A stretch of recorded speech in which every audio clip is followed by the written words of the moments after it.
Hey everybody, welcome to our kitchen. I am currently making our dinner, which is oven roasted chicken and veggies. This is a new recipe again for us. I'm just having fun trying different things, different flavors and stuff. If you didn't catch the one we made last night, let me know. I can get you the link for it. It was really, really good. It was a chicken and gnocchi one pot recipe, and it was really good. The flavor profiles were fabulous. So we've got sweet potatoes diced up, we've got Brussels sprouts cut in half, we've got our onions sliced, our garlic pressed, our wine and our balsamic vinegar measured, and in the skillet we are just searing our chicken a little bit. Actually going to get ready to pull that out and put that on a separate plate because this is actually going to go into the oven. It's not all stovetop cooking. So yeah, that's why we're not worried about cooking it all the way through. Whenever you've got it in the skillet, you know, it's kind of like a steak. Whenever you sear a steak and then you finish it in the oven, that is basically what we're doing here. We're searing it and we're sealing in the flavors. So I'm just going to get some of the thicker sides to where they're seared a bit.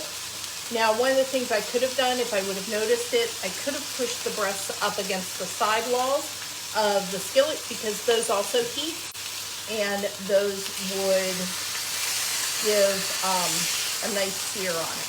There we go. Pull these, pull that one, and I have the oven preheating right now. This one doesn't like it picked up. There we go.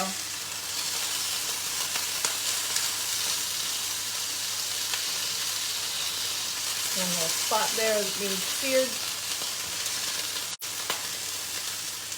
And then the other thing too, when you're finishing in the oven, that does help to keep your breasts moister.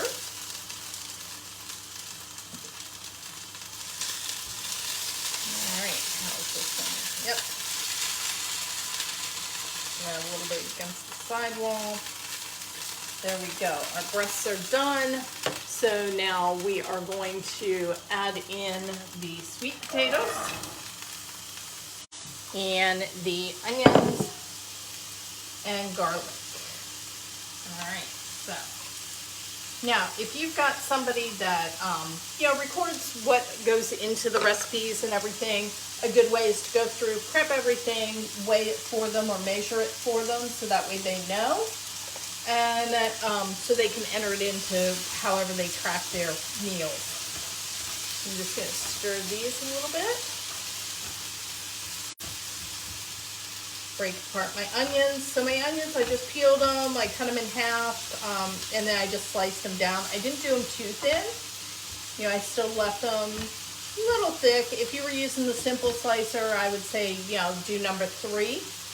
And that is one of my favorite tools, but I just didn't feel like having a whole lot of things to clean up. So I did a lot of knife work tonight.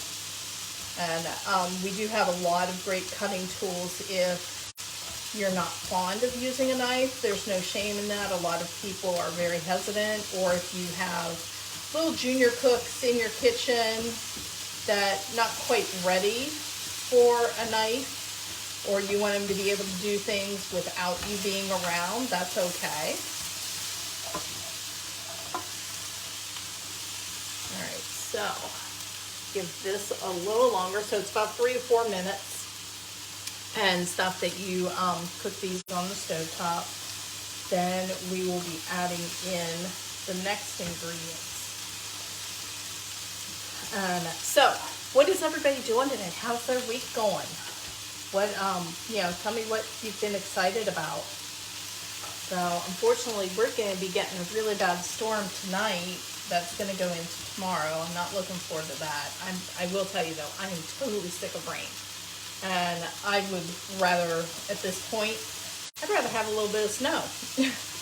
You know, I know people that are aware that they've gotten a lot of snow and stuff. They're about done with snow, but all this rain we've been getting, yeah, I am done with rain. I know, it's England, right? But I don't remember it being this wet last year.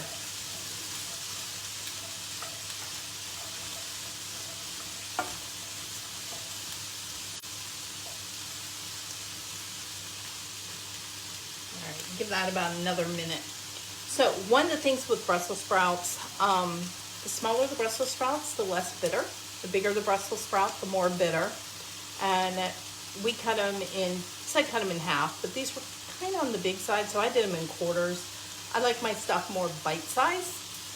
And that's the nice thing with recipes, is you can make some minor adjustments like that and stuff. Since we're going to be doing this in the oven, you know, they're going to roast the same. All right, so we did that. Now we are going to stir in the wine, and I'm using a Chardonnay, and I put the rest of the bottle in the fridge so we can enjoy that with dinner. And then the balsamic vinegar. I will tell you, I absolutely love the easy read measuring cups. It makes it so much easier to measure out things. And when you have tablespoons, you know, sometimes that can be a little difficult when you have multiple, but this little guy comes with it. He's so cute. He's 4 tablespoons, which is a 1/4 cup. And the other thing that we have that you could use is the petite measure-all, which I like that for honey. All right, so we've got that stirred in. So we're going to cook this on stovetop for about 3 to 4 minutes. Part of what that's going to do is it's going to help the liquid reduce, but then it's also going to allow the alcohol to cook off.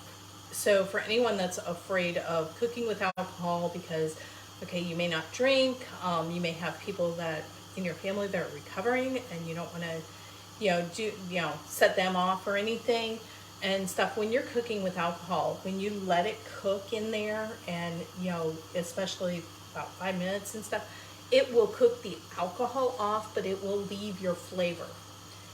So it's kind of like with brats. We love beer brats. So what we do is we take our brats, we soak them in beer along with the onions and the peppers. Everything is literally soaked in beer. And then we grill them. And we usually, over here, we use the grill pan and stuff because we don't have a grill that we feel like pulling out. And but it does give an added level of flavor to your meals. When we're doing a stew, I will put red wine into our stews versus using all beef broth or vegetable broth, because it does add. And one rule of thumb when you are cooking with wines and that is, if you won't drink it, don't cook with it, because the flavor profile it has when you're drinking it, some of that is also going to go into your food. So you want to use a wine that you are going to drink, not one that has been open in your refrigerator for 3 or 4 days, because it's lost some of its flavors and it may be borderline on going bad. All right, this is reducing nicely. The smell of the wine and the balsamic along with the onions and the garlic and everything is just, it gives that nice warm kind of comfort food smell. So,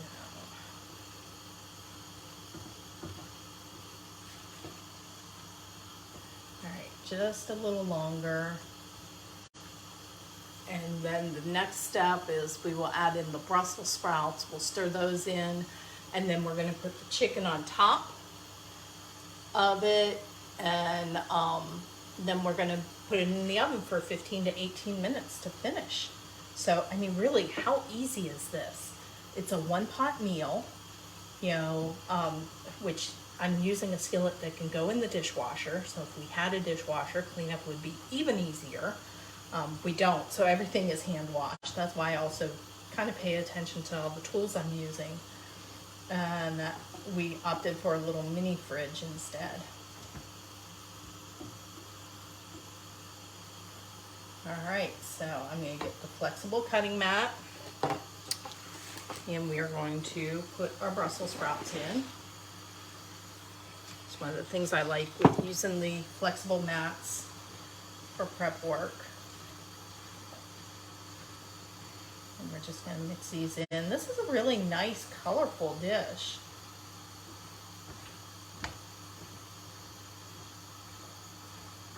So if you're looking for something that has a good amount of veggies, you don't really want white potatoes, you'd rather have the sweet potatoes, you know, this is a great one. What are the, let's see. So it's 420 calories per serving. So this makes 4 servings. And you've got 520 milligrams of sodium, but I did not salt my chicken, so that's going to reduce it a little bit. But a lot of your salt is coming from your balsamic vinegar and your wine. All right, so those are all mixed in. I'm going to turn the burner off, and I'm going to get my tongs, and we are going to place our breasts, position them around.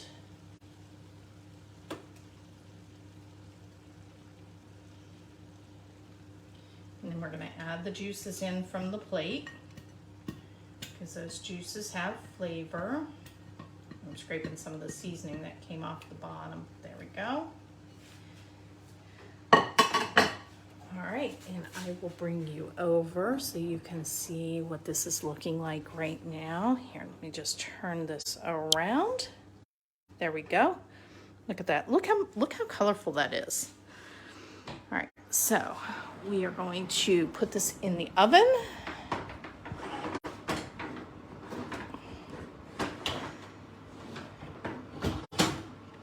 All right, that is heavy. So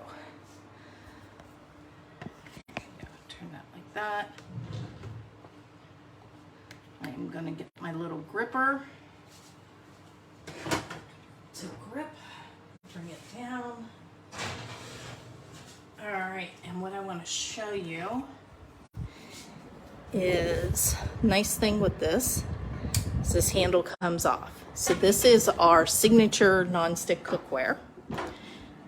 So that is in the oven, and that is one of the nice things with the signature nonstick. Now you may have noticed how much space that took up in the oven. The ovens over here are smaller than our American ovens. So, you know, it's actually, there's going to be a lot more room in the oven. So about 18 minutes in the oven and our dinner will be ready.